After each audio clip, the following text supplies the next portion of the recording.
Chapter 19. It was after this frightful incident that I first understood the extent of the danger which threatened my friend the centurion, and I must thank the gods that they came to my rescue at the last moment. A little later, I tremble to think, it might have been too late.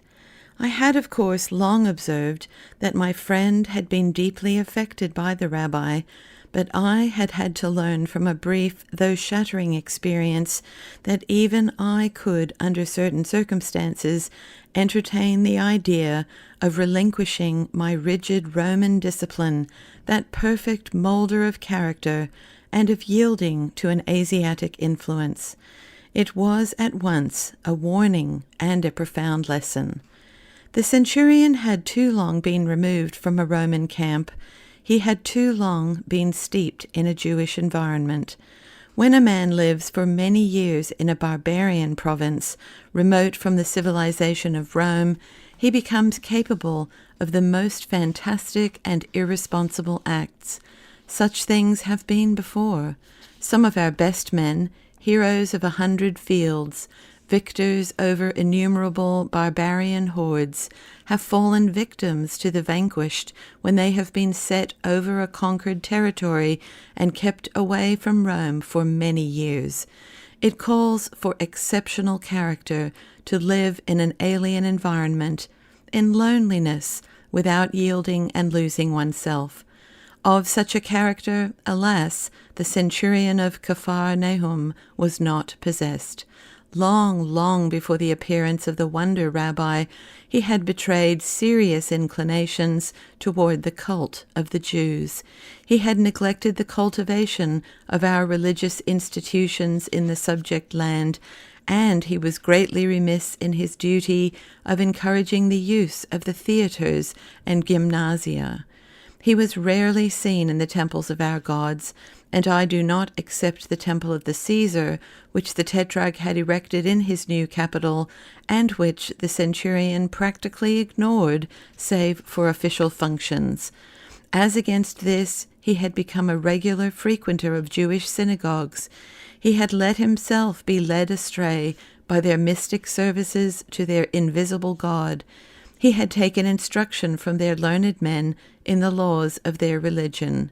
He had compared the lore and philosophy of the Jews with ours, and the result was that instead of exerting himself to build a temple of Jupiter in Capharnaum, he had enabled the Jews to build themselves a synagogue.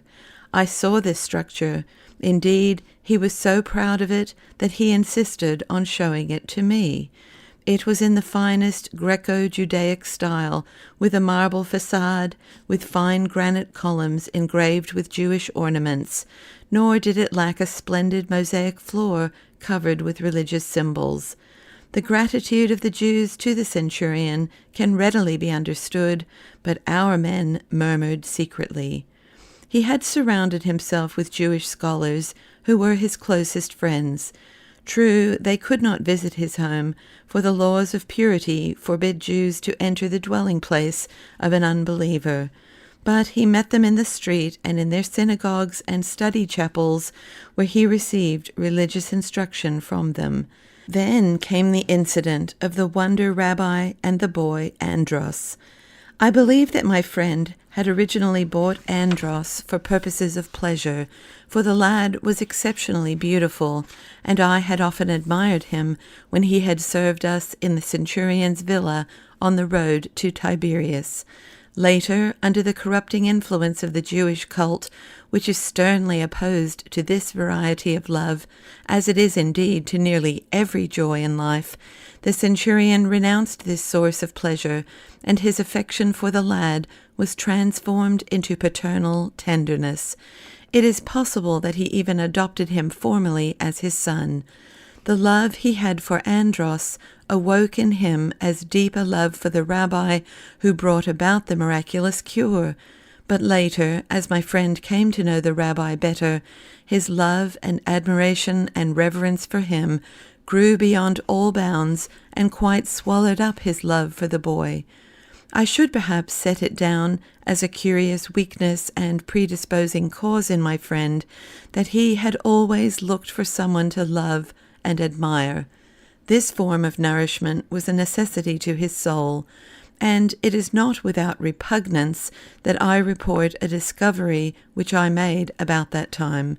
This man with the powerful body and the massive breast which had so often been exposed to the spears and arrows of the enemy, this man who had marched through the marshy German forests at the head of a cohort, this Roman could put off his silver armor covered with medals won in a dozen campaigns and conceal himself in a Jewish garment at the end of which dangled their ritualistic fringes. Or he could put on the sackcloth rags of the poor and station himself at the doors of their synagogues and study chapels to listen to the sermons of their scholars. He was drawn into the religious life of an alien and subject people, amongst which he was stationed as one of the conquering and governing race. He would rise respectfully before their old men. He sent gifts and sacrifices to their temple in Jerusalem. All this became much worse after the appearance of the wonder rabbi. Whenever he could, my friend would steal away from his duties to listen and observe. He ran to the synagogue to hear him preach. After that which had been a single experiment with me was with him a constant practice.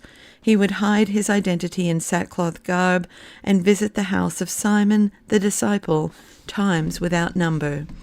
Since that strange afternoon, when the man delivered his sermon on the hill, the centurion of Capharnaum had known no peace of mind.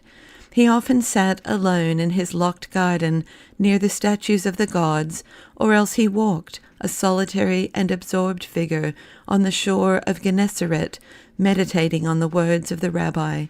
He had a copy of the sermon made on papyrus by one of the disciples, and he read the pages night and day till he knew the whole utterance by heart. Sitting and walking, he repeated the words, and there were also times when he tried to win me over to the teaching of the rabbi, and pressed insistently upon me the contents of various of his sayings. So it was when we sat one evening on the columned terrace of his house, fronting the Sea of Gennesaret, and looked at the play of the moonlight on the waves. The moon had risen just as the sun had set, a blood-red sphere enveloped in clouds, and after a time her beams had dispelled the covering of vapors and had troubled the waters of the lake. The lad Andros was there with us. My friend leaned his head on his hand and murmured something into the air. "What is that?" I asked. "They are words from the sermon of the man of miracles," he answered. "Hear them. Ask, and it shall be given. Seek, and you will find. Knock, and it will be opened." "But I see nothing in that," I answered, "to add to the philosophy of the thinking man. The sentences rest on no basis of experience or reality or acquired knowledge. They reflect only the undisciplined moodiness of the dreamy Jewish spirit, which drives you to find happiness in the sea of nothingness." "It is the beginning of all truths," the centurion answered, with the childish yearning of a barbarian. "The acquisition of knowledge should not stop with the narrow limits of our consciousness, no more than the world stops with the chimera of sky, moon, and stars, which seem so close to us now that we think we could touch them with our hands, or with that milky cloud which drapes the hills there on the other side of Gennesaret. Our life does not stop at the narrow entrance to the grave. Above the clouds and above the heavens there are other worlds, and so there is a second life after death. That is the life of eternal being, the eternal conscious-unconscious, the everlasting searching and finding. And ever since these words sounded in my ears, I hear a voice from the other side, not of our time and space, but of the illimitable which has its dwelling place in my heart. I feel that I am at the beginning of a faith, that there are doors where you can knock, and behind the doors there is someone who can open for you. Since those words fell on my ears, I feel that I have discovered an everlasting spring which can never be exhausted. I have begun to understand faith. I looked at him in astonishment and distress.